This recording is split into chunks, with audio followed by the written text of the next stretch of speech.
Okay, welcome to the week 3 go-to session, everyone. So this is the third and final go-to session that we will be holding this month. Mostly this week, I want to talk about the assignments that are due this week, the discussion and the essay assignment, but this will require me to talk a little bit more about, in particular, the essay in more detail.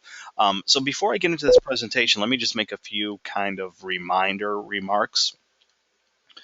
Last week, I sent out a pretty strongly worded announcement, and I didn't mean to sound harsh, but I did sort of panic because last week, and I'm talking about the 2.2 discussion, exploring your influences and inspirations.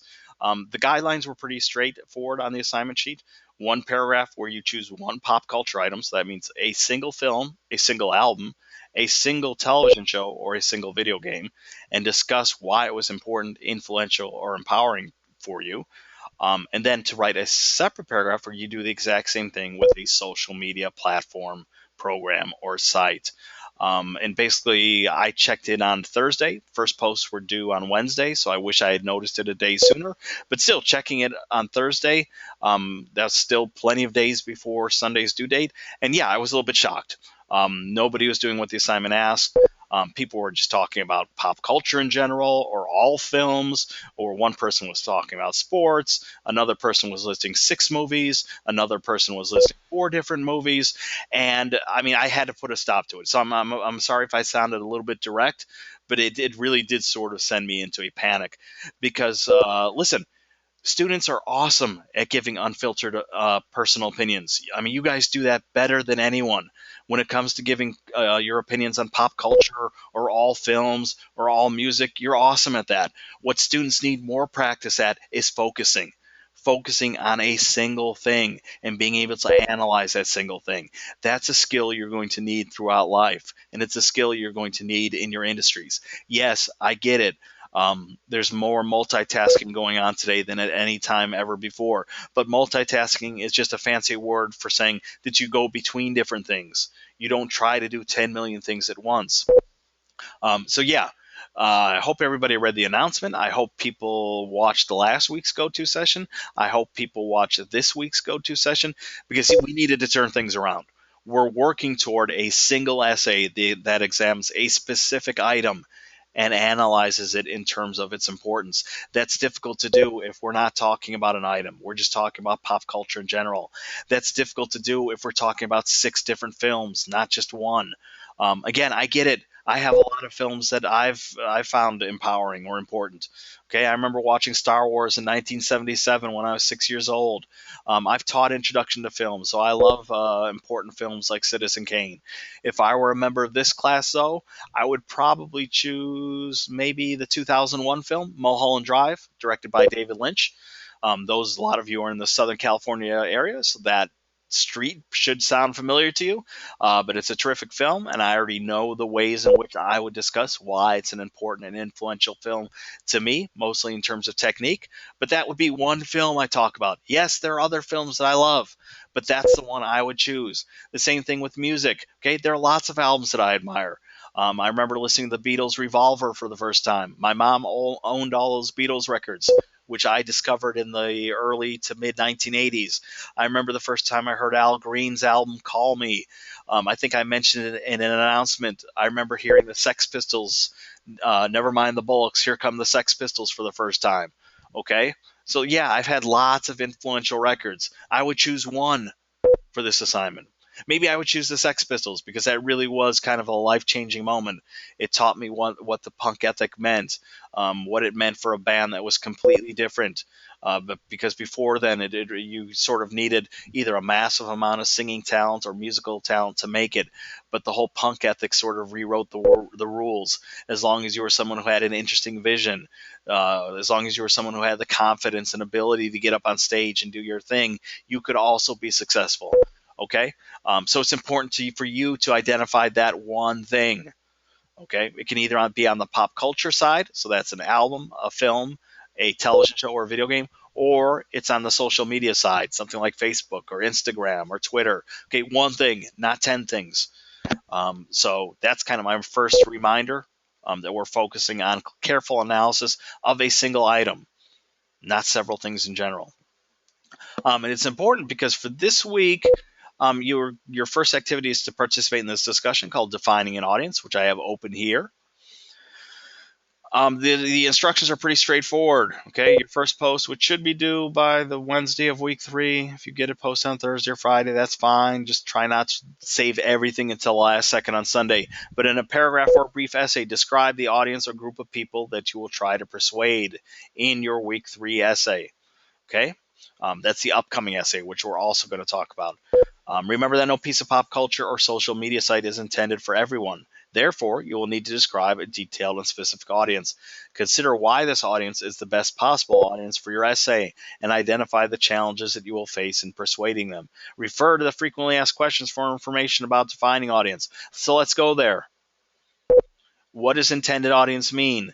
The intended audience is a group of people for whom the pop culture piece or site was created. For example, the social networking site LinkedIn has an intended audience of business professionals who are interested in networking. The music of Taylor Swift has an intended audience of preteen and teenage girls. The music might appeal to other groups of people, but they are not necessarily the intended audience. So you're trying to attempt to identify your intended audience for the piece you've chosen. Now, I did have one student ask a really great question, which is, if we're writing a persuasive essay, shouldn't we be trying to reach the people who aren't in the intended audience? Sort of like, shouldn't we be preaching to people who aren't in the choir? That's an excellent point. But I'm trying to make this class as simple. No, I shouldn't say simple, because that's probably the wrong word, as uncomplicated as possible, because I want to read your words, your thoughts, your ideas. And I think that's easier to do if you imagine a friendly audience, an audience that's receptive to your ideas. Maybe they haven't thought about your chosen pop culture item or your social media site the way that you have. And I think that's a bit easier to do, so you can just focus on presenting your ideas without imagining that you have to convince an audience, for example, a heavy metal audience. Trying to convince them that they should love Taylor Swift. I think it's easier to do if you picture a friendly audience. But in order to do that, you need to define that audience. And that's what this assignment is asking for. Again, you need to write at least 2 thoughtful responses to classmates before Sunday. Okay, so there's the discussion. And this is setting us up for the assignment that's due on Sunday, which is another essay. This is a 2 to 3 page persuasive essay about the pop culture piece or social media site that you discussed in week 2. Again, if you weren't doing this in week 2, it is paramount that you find your single pop culture item that you would like to write about, or your single social media site that you would like to write about. It should be something that was powerful to you, that was important, that was influential, not just anything. Okay, you should be choosing something that you have strong feelings about. Because you are going to argue that your piece of pop culture or social media is the best or most influential. Your essay is going to contain the following elements. First, an introduction, 3 body paragraphs, and a conclusion. In other words, yes, a 5-paragraph essay. There are other ways to write essays. Okay, essays can have more than 5 paragraphs. I want you to show me that you can at least create a basic 5-paragraph essay. You'll need a thesis statement in which you'll argue that your piece of pop culture or social media site is the best. I'm going to talk about thesis statements in just a second. Third, and excuse me because I'm overcoming a cold, so I'll occasionally have to cover my mic and cough. You'll need 3 outside sources. So previously we haven't talked about research. This week you're going to start including research. You need 3 pieces. 1, an interview either conducted by you or found online. 2, an article from the LA Film School library databases. And 3, an extra source of your choice. That could be another article from the LA Film School databases. It can be from a trusted source online. Okay, so Wikipedia is not trusted. IMDb is not trusted. Someone's random blog is not trusted. But something like the New York Times or the Atlantic is. It doesn't even need to be that highbrow. Something like Slate or the USA Today, Rolling Stone, those are trusted. Okay, anything that's written by professional writers whose work is edited basically counts as a trusted source. And finally, you'll have to cite anything that you quote or refer to within the text of your essay, and you'll need a references page. And there's the rules. Due Sunday, 2 to 3 pages, 15% of your grade. You can read through the frequently asked questions and the assignment sheet. What I want to get into is some of the nuts and bolts about writing the essay and dealing with research, because those are the issues you probably have the most questions about. So let's return to our presentation, and I actually have to catch up. Okay, so we talked about this. We talked about audience. So for the discussion this week, you need to identify one. But let's talk about essay fundamentals, how to put that essay together. So the first thing we have to cover is thesis. Probably you've learned something similar to this in high school or in another college level English course. But a thesis basically acts like the roadmap to your paper. It usually appears at the end of the introduction. And put simply, a thesis is a sentence or two that defines your paper and tells readers where your paper is heading. So let's look at the example of Taylor Swift. No, Taylor Swift is not my pop culture item. She's not an item. She's a celebrity. I saw that happening last week too. People were saying, I want to write about this person. And I had to say, awesome. That's not a pop culture item. You need to choose a single film, a single television show, an album, or a video game, or a social media site. I'm sorry for repeating this 10 million times, but it really shocked me to the core that people couldn't do that last week. So, no, my pop culture item isn't Taylor Swift, but think about Taylor Swift and her 2008 album Fearless. By the way, I'm a huge Taylor Swift fan. That's why she appears in the assignment sheet. That's why I'm using her in this presentation. I think I mentioned this in the week one go-to training session, but I had a music review blog for 3 years, and sometimes labels, we're talking very tiny labels, would send me free CDs to review. Basically, I don't care what genre an artist is. Don't care if it's rock or pop or country or R&B or hip hop or indie or dubstep or alternative or punk. I don't care. As long as I like it, as long as I think it's interesting, it's all good to me. And I like Taylor Swift, so I'm going to use her as an example. Specifically her 2008 CD, Fearless. Here's the thesis. Okay, well, I recommend using the three-pronged approach for your thesis, meaning your thesis makes a claim about your chosen item and lists 3 reasons why you have that claim. So I begin, Taylor Swift's 2008 CD, Fearless, changed my life. This influential album is important because, and then I list my 3 points. A, it speaks to the hearts and minds of teenage girls and young women. B, it explores with honesty the reality of a typical year in high school. And C, musically, it beautifully combines country and pop for an infectious, soothing sound. Okay, there's my thesis. I make a claim. This album is influential and important. And then I list 3 reasons why. They're color coded. Okay? If I had to challenge myself more, I could probably come up with better, stronger adjectives than influential and important. Those are just kind of the words from the assignment sheet. I could probably come up with more unique language than Taylor's, pardon the pun, Taylor Swift, that tailors the language more toward me than just the assignment in general. But yeah, essentially, this is a good technique to use, a 3-pronged approach, because once you have your thesis, then you have your structure, right? You're going to have an introduction paragraph that ends with your thesis statement. Okay, this is not an introduction. It looks like a lot of words, but it's really just because I've blown it up to a huge size font. This is the ending of the introduction. This is the thesis. So you need an introduction paragraph that ends with your thesis. And then I'd write one paragraph about how Fearless speaks to the hearts and minds of girls and young women. Another paragraph about how it's a concept album that explores a year in high school. Another paragraph about how it effortlessly combines country and pop into a soothing sound. Then I would just need some sort of conclusion paragraph, and boom, voila, I have my 5-paragraph essay. Okay, so this is what you should be choosing with your 1, not 10, not 6, your 1 chosen pop culture item or social media site. Let's talk a little bit more about introduction paragraphs. Okay, what do they do? What should they look like? Introductions basically try to do 3 things. First, they briefly define the issue at hand. Okay, more development takes place in the body of the paper, so we're not spilling all the beans in the opening paragraph. Okay, we're briefly defining the issue. Second, introduction should end with that clear thesis statement. And third, introductions ideally should find an engaging way to grab the reader's attention. Let's talk about this third point some more. How do we grab the reader's attention? There are some tricks and tips that I suggest. I call them hooks. A lot of these you might have learned in high school or again in another college level English class. You can begin with an example. That can be a personal example or it can be something taken from, I don't know, research or the headlines. So maybe you describe that moment you first walked into the theater or that moment you first popped in the CD into your car stereo. Or you might look at something from the headlines. Right, Taylor Swift's been in the headlines so much, I could probably easily refer to something that's going on as a way to create interest. You could also begin with a thoughtful question, a powerful quotation, a dramatic or descriptive hypothetical scene. By this, I mean a sort of picture this or imagine, if you will, type scenario. Or you could begin with some surprising or insightful facts or statistics. Like I might mention that Taylor Swift's latest record, 1989, has sold like a gazillion copies, even in this day of piracy and streaming. Okay, and I could probably use that as a way to transition into the interesting fact that this all started like 7 years ago. I mean, Fearless wasn't her first album, but it was just sort of her first monster big album, the one that was brought her fame outside of country music circles. So I could probably find a way to grab your attention as a reader and transition into that fact.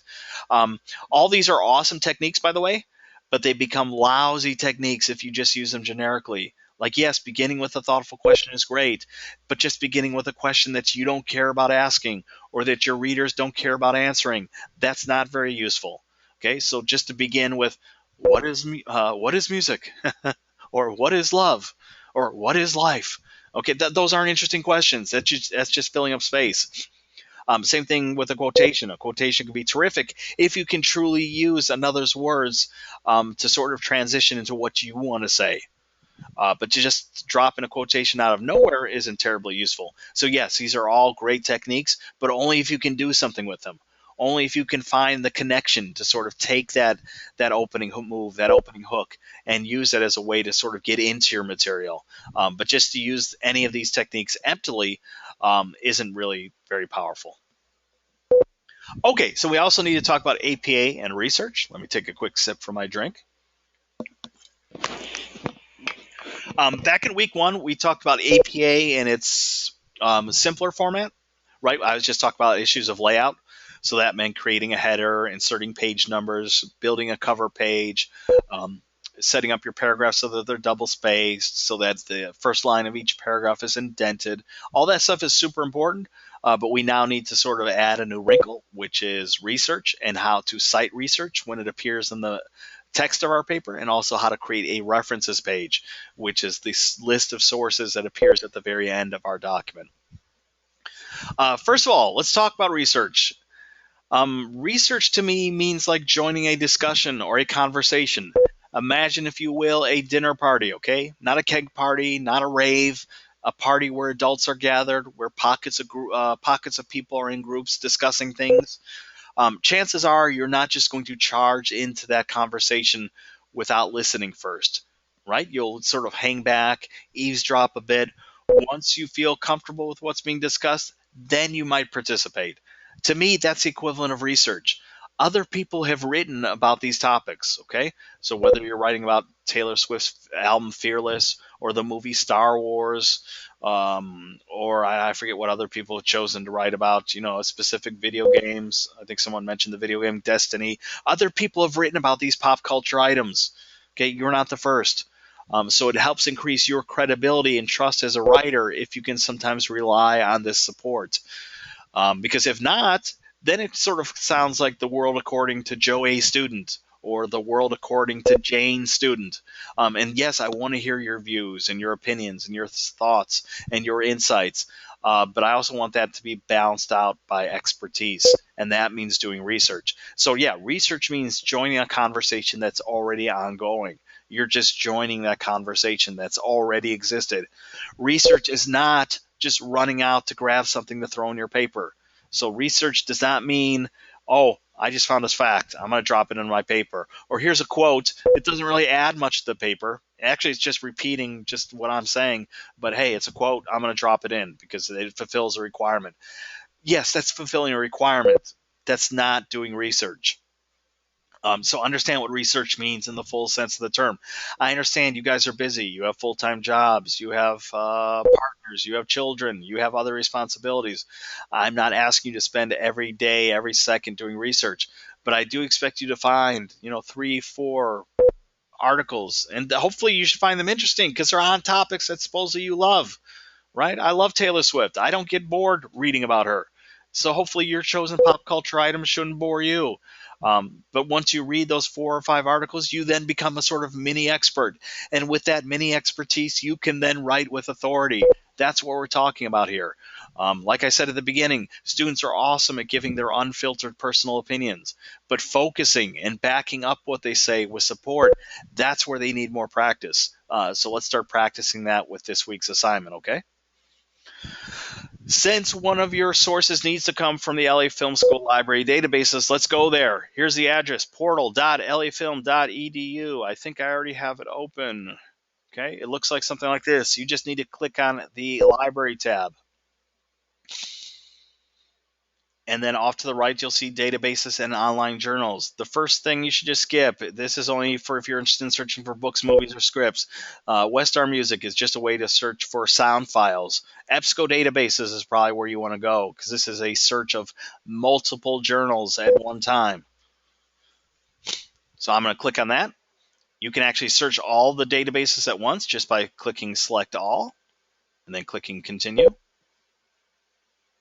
And then you get your search fields, okay?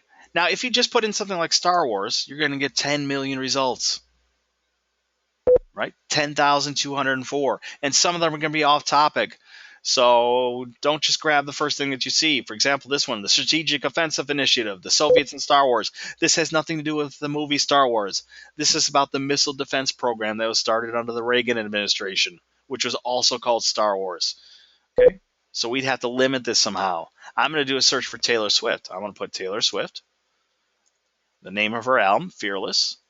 And let's say I want to look for reviews, because maybe a review will have some interesting things. Okay, I got 9 results. That's a much easier amount to deal with.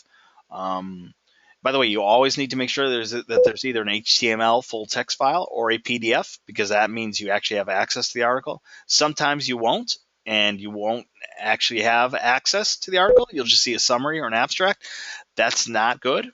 You can't quote or cite from a summary, so you need either that HTML or PDF full text file. You also shouldn't just be grabbing the first thing that you find. For example, I'll click on this, and as you'll see, this isn't much of an article. Okay, it's just one short paragraph. It's probably not the richest article. So I'm not just grabbing the first thing I can find. I'm trying to find useful and interesting articles that I can read. Here's one, country's most precocious teen princess lets the world read her diary. Since one of my thesis points was that Fearless is a great album because it speaks to the hearts and minds of girls and young women, this seems to relate.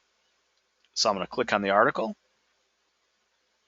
It's not terribly long, but it looks like it might have some material that I could use. Let's say I've read it through fully. I like it. I know I'm going to quote from it or cite from it. I can then put together my references page. Now, if you remember from week 1, I taught you how to build something like this. Creating a header, creating the cover page, setting up the opening text of your document. And once your paper reaches the end, like let's imagine we've reached the end of our paper, we just keep hitting enter until we get to the very first line of a new page. As soon as we get to that new line, we stop immediately. We type the word references. We center it. Okay, we don't bold it, we don't italicize it, we don't put it in size 30 font, we don't put a colon after it, we don't call it works cited, we don't call it bibliography. Okay, the beauty of APA is it's one consistent font size and style for the entire document, from the top of page 1 all the way to the references page. To create our references, we hit enter once, not 10 times, not 15 times. We align our text to the left, and this is where we can start putting in our references. So let's say this article is useful. I'm going to teach you a trick. You can use the cite function. You just have to be very, very careful because the citation function makes lots of mistakes. But yes, you can begin there, and it will give you the APA citation. In this case, it's actually right, which is kind of shocking, because sometimes it loves to put author's name in all caps. That's not correct. Or it loves to put the article title in all caps. That's not correct. Or it likes to capitalize every key word in the sentence. That's not correct. APA titles follow the process you see here. They follow standard rules of capitalization. The first letter, the first word is capitalized. All other words are not, unless someone's proper name appears. Okay, but actually this one is remarkably correct. So I'm going to take it. I'm going to copy it. I'm going to carry it over. If you're using Microsoft Word, you have this neat function where you just click on the clipboard, click Match Destination Formatting, and it automatically converts the font size and style that we were using. If you're using Google Docs or a different program, you might just have to manually change it so it matches the font size and style. Then we need to do one last thing. Type the words retrieved from, go back to the article, and grab the permalink, which is this little chain link looking symbol. If you just take the URL, I'm going to get an error. I need the permalink, which pops up here. And again, you can just copy and paste it over. Now we're almost done. The reference entries follow the opposite rules of indentation. By that I mean standard paragraphs, we're indenting the first line, but we're not indenting any other lines. On the references page, it's the complete opposite. And actually, I built a references page before. I'm just going to delete that. Okay, so we're not indenting the first line, but all other lines we are. So I'm just going to highlight that. Grab the smaller part of this thing, the hanging indent, drag it over 1/2 inch. Boom, there's my entry. Now, if my material comes from online, like here's an interview I found with NPR Music. We have all the information we need. We have a title. We have an author, Ken Tucker. We have a date. We have everything we need to create the reference. We'll just have to do it on our own.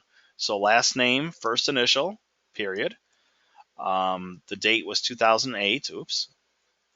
December 4th. The reason I'm adding the actual date is that for things that are published every day, like newspapers are often published every day, websites change frequently, it's more precise to put the full date, year, followed by month, followed by date. Rolling Stone, which is only published, I think, once a month or once every 2 weeks. A year is fine because we don't have to guess which one of 365 issues of Rolling Stone this article is in. It's really just limited to 12 or 24 issues. But things that change more frequently, we put a fuller date. Then I'm going to go ahead and grab that title. Okay, and this will actually show you in real time how we have to fix capitalization issues. First, I'm going to have it match the formatting. Okay, so Taylor, we're going to keep capitalized. That's her name. Same thing with Swift. Same thing with Fearless. That's the name of the album. All that remains capitalized. But these words are in lowercase. Okay, we're following the same rules that apply to normal sentences. We have to italicize the name of the publication, which in this case is NPR Music. We again have to put the words retrieve from. And in this case, yeah, we're just going to grab that URL. Okay, so if it comes from the LA Film School Library database, you're going to put in a permalink. If it's coming from online, you're just going to include the URL. Let me show just one last exception or trick. If I go back to the LA Film School Library and our search results, sometimes you'll find exceptions. Let me find an example of one that's not correct. Okay, this one here. This article actually has no author. And as you look into it, it's not much of an article. Taylor Swift is hardly mentioned at all. This is probably from some tiny, maybe inbox thing on one of the pages from Rolling Stone. It's not an actual article. But let's pretend that this is an article and I like it and I want to cite it. Boom, there are problems, okay? This is correct. If there's no author who's written it, we begin with the article title and just fill in the rest of the information as we normally would. But this is not correct, putting the article title in all caps. So I'll take it, but I got to fix it. And we're following alphabetical order. So this is going to go before Rosen because it starts with a B. And I'm going to match the formatting. And I'm going to fix this because that's not right. So it's buy these now. Okay, and then I'm going to put retrieve from. And then I'm going to go grab that permalink. And I'm going to carry that over. Boom. Because I hate to see those green squiggly lines, I'm going to get rid of them while I talk. But that's all it is. Okay, that's what a proper APA-style references page looks like. It's not difficult. So if you need to rewatch some of my steps to follow along, do so. Remember, too, that your McGraw-Hill readings cover this. There's also a website that I want to show, projectapa.info. Okay, this was made by a fellow instructor. So if you like to see a combination of written explanations and visual explanations about in-text citations, about the references page, about APA formats, um, you can also use the site, so please jot it down, projectapa.info.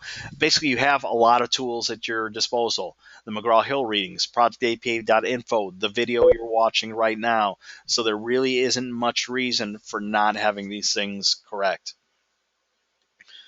Okay, so let's go back to our presentation. We've covered the references page. We've talked about APA style.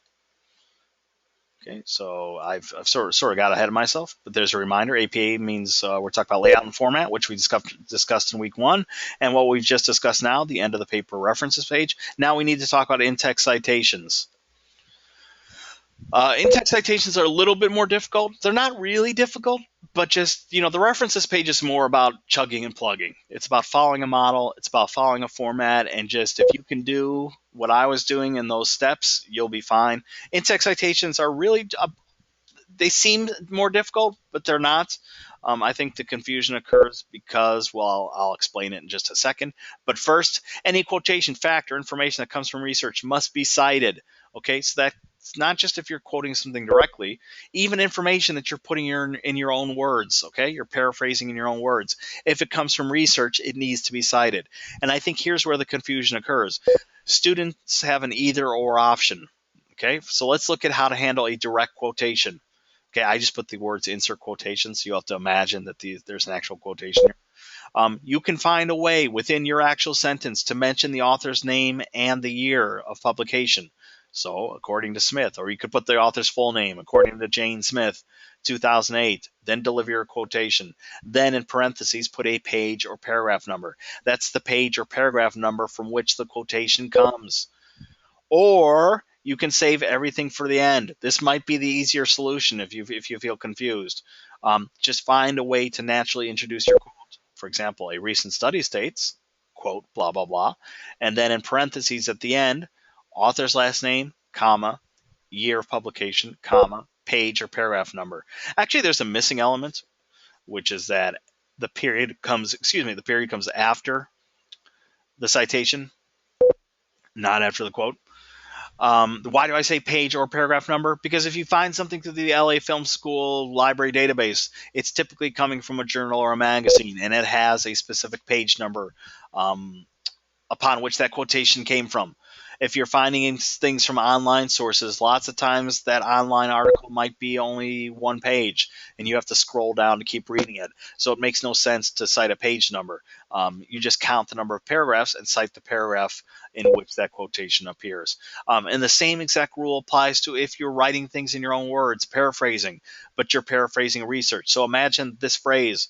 American students are underperforming in comparison to their world peers. Imagine that's my own language. Okay, so I'm not borrowing any wording from the original source, but still, that information came from research. Same deal.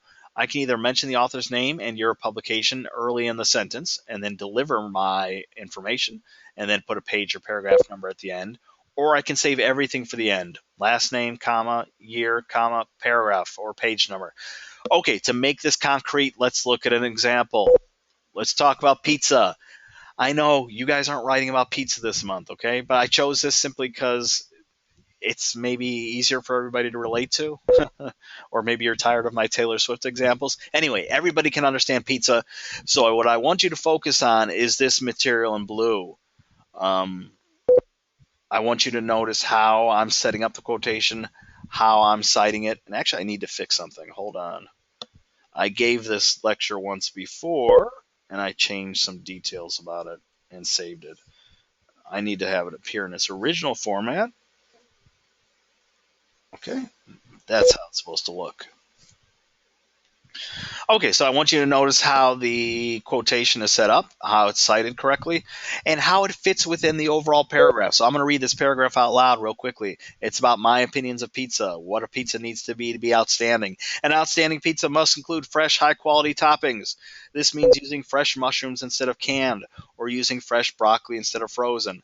A high quality tomato sauce would be made from fresh plum tomatoes. Cheese would be grated from whole milk, fresh mozzarella, not prepackaged slices, or dried mozzarella can be shaken out of a plastic container. The emphasis on fresh, high quality toppings makes for better taste and an overall more complex flavor profile. It also improves the healthiness of pizza, as pizza is too often viewed as junk food in the United States. As one article noted, quote, pizza contains good stuff like carbs for energy, calcium for strong bones and great teeth, and vitamins and minerals for healthy skin and to fight off bad bacteria. What you add to your pizza can make a big difference in how you look and feel. If pizza does indeed contain good stuff, then using quality ingredients can make that good stuff even better. Okay, so I want you to notice a couple of things. First of all, yes, I'm setting up the quotation with the phrase here, as one article noted. I do have a proper citation at the very end, but notice it's also fitting within the world of the paragraph itself. Um, and there's a good way to test for this. It's called the sandwich technique.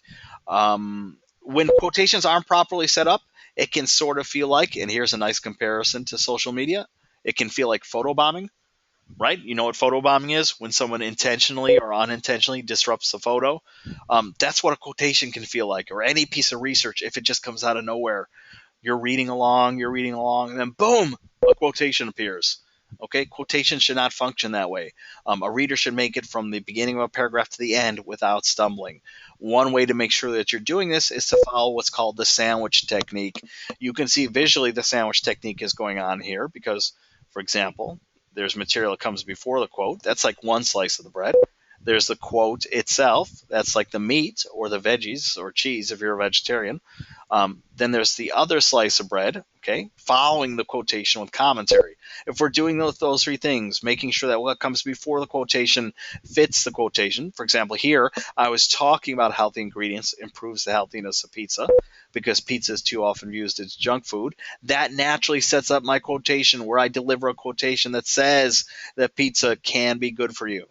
Okay, and then I don't just leave the quotation hanging, I also comment after it. I even use language from the quotation, good stuff, to play off of that. If pizza does indeed contain good stuff, then using quality ingredients can make that good stuff even better. Okay, so this is a good example of a reader can make it through this entire paragraph without stumbling. That's your goal when you're using either directly quoted information or cited information. Now, you might find exceptions. You might find an article that doesn't have an author. Again, your McGraw-Hill readings cover this. Project APA info covers this. But it's basically if you don't have an author, you just use the first three words of the article title. So eating, healthy pizza. Okay, and putting those first three words in quotation marks. If there's no author. Only if there's no author. If there's an author, you put an author's last name. If there's no date, occasionally that will happen. You don't have a date for the article. You simply use the expression in lowercase ND, which stands for no dates. Okay, and then you have a page or paragraph number. Okay, so there are exceptions to some of these things, but they are covered in the McGraw-Hill readings and projectapa.info. And there's a quick plug for projectapa.info. Finally, if you do have any questions, please let me know. Okay, we covered a lot in this session. We covered this week's discussion activity, this week's upcoming essay. We've discussed thesis statements, introductions. We've talked about the references page. We've talked about in-text citations.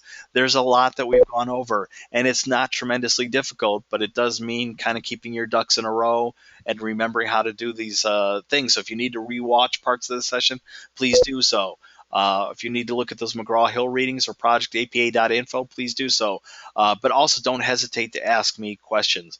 That's probably one of the good things about my sort of stern announcement last week is I am hearing from more people now. I am hearing more people who are asking to make sure that they're on the right path, okay, because we did get a little bit off track last week, but I feel confident that we're going to turn things around, and I hope that you found this session useful.